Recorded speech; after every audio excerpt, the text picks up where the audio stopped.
Nama saya James Sapal Raja dari Universitas Nusa Cendana, Fakultas Ilmu Sosial dan Ilmu Politik, jurusan Administrasi Bisnis semester 1 kelas C. Pada saat ini saya akan mereview salah satu buku yang berjudul Introduction to Sociology, catatan kuliah untuk mahasiswa ilmu kesehatan. Bab 1 pendahuluan, definisi dan materi pokok sosiologi. Apa itu sosiologi? Sosiologi merupakan gabungan dari dua kata. Bagian pertama ini istilah bahasa Latin socius yang bisa berarti beragam, masyarakat, pergaulan, kebersamaan, atau persahabatan. Kata lain, logos berasal dari bahasa Yunani. Secara harafiah berarti berbicara tentang atau kata. Namun, secara etimologis, definisi literal dari sosiologi adalah bahwa itu adalah kata atau berbicara tentang masyarakat. Definisi sederhana di sini adalah bahwa itu adalah studi tentang masyarakat dan budaya. Kemudian, definisi sederhana dari sosiologi. Sosiologi adalah ilmu yang mempelajari tentang masyarakat, meskipun istilah sosiologi pertama kali digunakan oleh filsuf sosial Prancis Auguste Comte. Sang disiplin lebih tegas didirikan oleh ahli teori seperti Emil Durkheim, Karl Marx, dan Max Weber.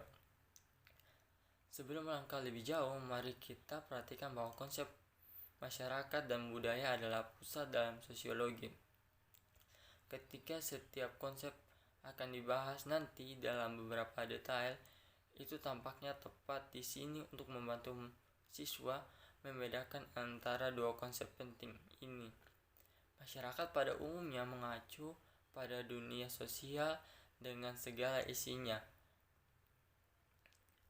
Kemudian, membedakan antara masyarakat dan budaya. Masyarakat adalah sekelompok orang yang hidup dalam beberapa jenis wilayah yang dibatasi dan siapa yang berbagi cara hidup yang umum. Sedangkan budaya adalah cara hidup bersama yang dimiliki oleh suatu masyarakat atau suatu kelompok. Kemudian, ikhtiar sejarah singkat. Sosiologi dan ilmu-ilmu lainnya muncul dari tradisi umum refleksi fenomena sosial. Minat pada sifat perilaku sosial manusia dan masyarakat mungkin selalu ada. Namun, kebanyakan orang-orang di sebagian besar masyarakat masa lalu melihat budaya mereka sebagai suatu yang tetap dan entitas yang diberikan Tuhan. Kemudian, sosiologi sebagai ilmu akademis demikian lahir di tahun 19 pendiri resminya adalah 1837 di Inggris Raya dan Eropa Barat, terutama di Prancis, Jerman, dan sangat maju melalui keluar pada abad ke-19 dan abad ke-20.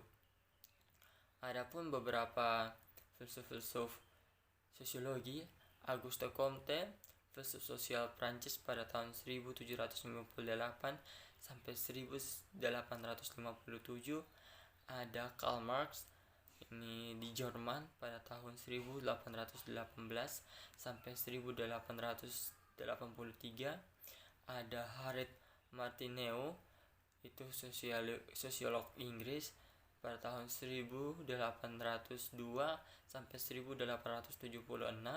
Kemudian ada Herbert Spencer, filsuf sosiolog Inggris pada tahun 1820 sampai 1903.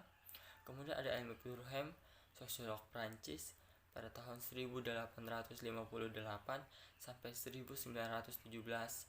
Kemudian ada Max Weber, itu ada sosiolog Jerman pada tahun 1864 sampai 1920. Kemudian pendiri sosiolog itu kan tadi ada Auguste Comte itu dari Prancis 1798 sampai 1857. Konsep kuncinya dia tuh status sosial dan dinamika sosial. Kemudian yang kedua ada Karl Marx dari Jerman pada tahun 1818 sampai 1883. Konsep kuncinya itu konflik sosial ketersaingan, materialisme, sejarah, dan lain-lain.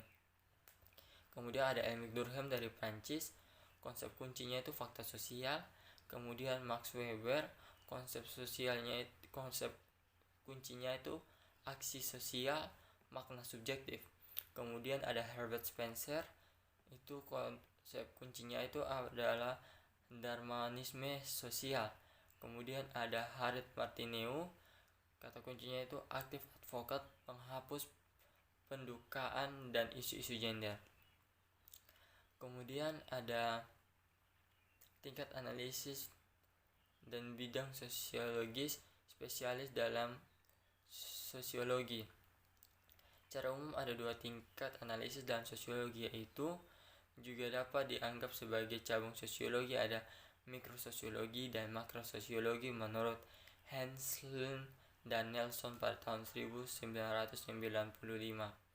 Kemudian ada tingkat analisis dalam sosiologi, itu tingkat mikro. Unit sosiologi itu menganalisis secara skala kecil suatu fenomena. Ini ada makrososiologi, menganalisis sosiologi sosial skala besar fenomena. Ada mesososiologi, analisis fenomena di antara tingkat mikro dan makro. Kemudian bidang-bidang organisasi dan teori sosial, ada tatanan sosial, itu berfokus pada institusi dan kelompok. Kemudian ada kontrol sosial, berfokus pada cara-cara di mana anggota masyarakat saling mempengaruhi. Kemudian ada pengaruh sosial, ada berfokus pada cara masyarakat dan lembaga berubah dari waktu ke waktu melalui teknis penemuan. Kemudian ada proses sosial, berfokus pada pola dalam perubahan sosial mana yang terjadi dan cara-caranya dari proses tersebut. Kemudian ada kelompok sosial, itu berfokus pada bagaimana kelompok sosial dibentuk. Kemudian ada masalah sosial, berfokus pada sosial kondisi yang menyebabkan kesulitan besar jumlah orang dan masyarakat itu berusaha untuk menghilangkan. Kemudian ada juga teori yang memiliki muncul menantang.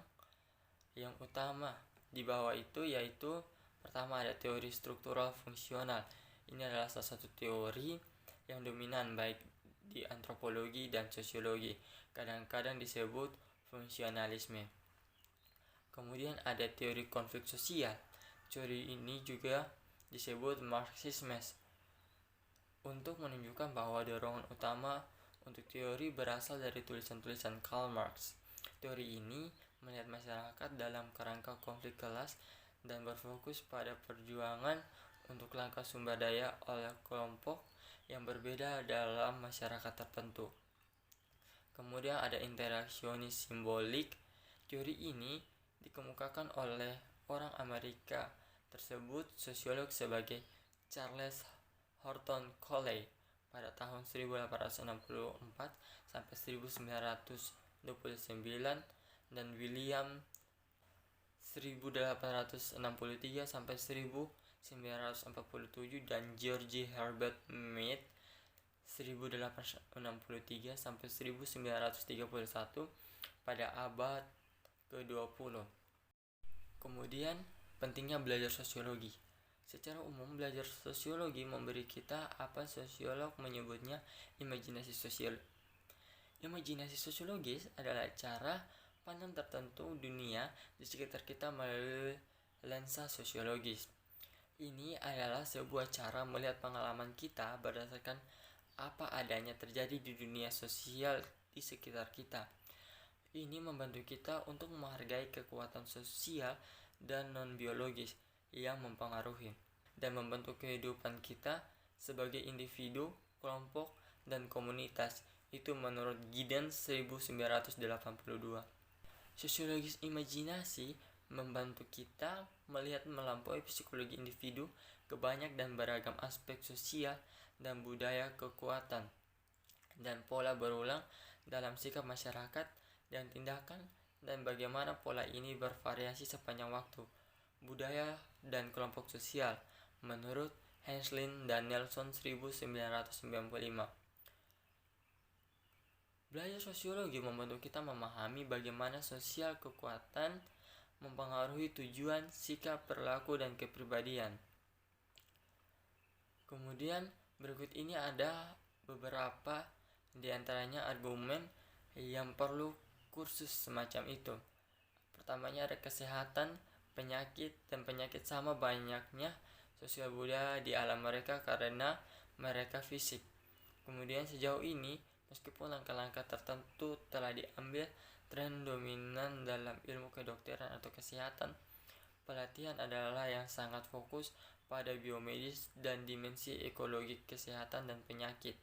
Kemudian dalam realitas objektif, masyarakat berkembang seperti karena kesehatan dan kesehatan manusia Ethiopia sangat dalam terkait dengan faktor sosial budaya seperti kemiskinan yang mengakar, para nilai-nilai tradisional, dan institusi yang membentuk pandangan dunia tentang kesehatan dan penyakit. Kemudian metode penelitian sosiologi, ada metode ilmiah induktif, metode penelitian deduktif. Metode penelitian induktif ada metode yang pertama kali diobservasi dan dikumpulkan oleh ilmuwan atas dasar yang dirumuskan hipotesis dan teori. Itu menurut Skupin de Kores pada tahun 1995.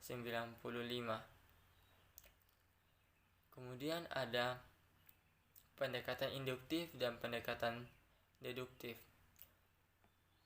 Itu ada metode induktif dan pendekatan deduktif juga. Metode induktif adalah metode di mana ilmuwan pertama-tama melakukan pengamatan dan pengumpulan data atas dasar dia rumuskan hipotesis dan teori. Kemudian dalam pendekatan deduktif, penelitian berusaha untuk memperoleh asesor dan klaim spesifik dari suatu prinsip dan teori umum. Kemudian ada langkah-langkah dalam penelitian sosiologi.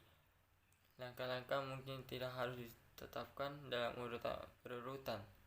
Di antaranya identifikasi masalah penelitian, kemudian ada tinjauan pustaka, kemudian ada perumusan hipotesis, kemudian ada pemilihan dan perancangan metode pengumpulan data, kemudian ada melakukan kegiatan pengumpulan data, kemudian ada organisasi data, analisis, interpretasi, dan penulisan laporan. Kemudian ada diseminasi hasil penelitian. Kemudian ada hubungan antara sosiologi dan disiplin. Sosiologi menempati posisi penting di antara disiplin ilmu yang biasa disebut ilmu-ilmu sosial. Ini termasuk sosiologi, antropologi, psikologi, ekonomi, ilmu politik, sejarah, dan kemanusiaan geografi. Disiplin ini terkadang juga disebut sebagai ilmu perilaku karena mereka mempelajari prinsip yang mengatur perilaku sosial manusia. Kemudian bab 2, masyarakat dan budaya. Konsep masyarakat. Istilah masyarakat seperti yang disebutkan sebelumnya berasal dari kata Latin socius. Istilah secara langsung berarti asosiasi, kebersamaan, suka berteman, atau sekedar kehidupan kelompok. Konsep masyarakat mengacu pada pengelompokan yang relatif besar dan kolektif orang-orang yang berbagi lebih atau kurang umum dan budaya yang berbeda.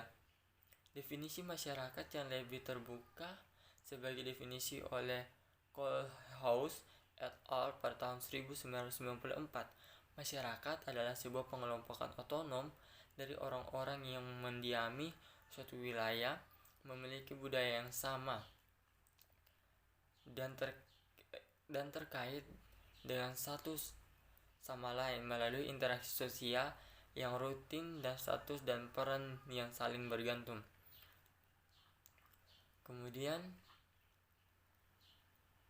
ada fitur dasar masyarakat. Pertama, masyarakat biasanya merupakan pengelompokan yang relatif besar dari orang-orang dalam hal ukuran. Kedua, sebagai definisi di atas menunjukkan hal yang paling penting tentang masyarakat adalah bahwa anggotanya berbagi kesamaan dan budaya yang berbeda. Ketiga, suatu masyarakat juga memiliki kepastian ruang atau wilayah yang terbatas. Keempat, Orang-orang yang membentuk masyarakat memiliki perasaan, identitas, dan kepemilikan. Kelima, anggota masyarakat dianggap memiliki asal-usul yang sama dan pengalaman sejarah yang sama. Keenam, masyarakat itu otonom dan mandiri dalam pengertian bahwa ia memiliki semua lembaga sosial yang diperlukan dan pengaturan organisasi yang mempertahankan sistem. Fitur dasar budaya. Budaya bersifat organik dan superorganik, budaya tersirat dan tersurat, budaya stabil dan berubah, budaya terbuka dan terselubung, budaya dipelajari dan dibagikan, budaya adalah simbolis, budaya itu ideal dan nyata. Kemudian elemen kebudayaan, ada simbol, bahasa, nilai, norma, folklore, mores, bea cukai, mode, hukum. Bab 3, sosialisasi. Konsep sosialisasi.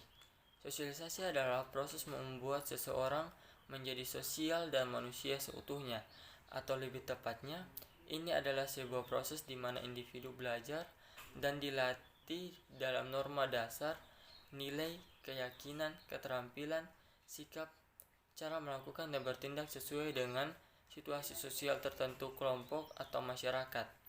Ini adalah proses yang berkelanjutan dan tidak pernah berakhir dari buayan hingga kuburan. Itu berarti satu orang lulus melalui berbagai tahap sosialisasi dan lahir sebagai kematian.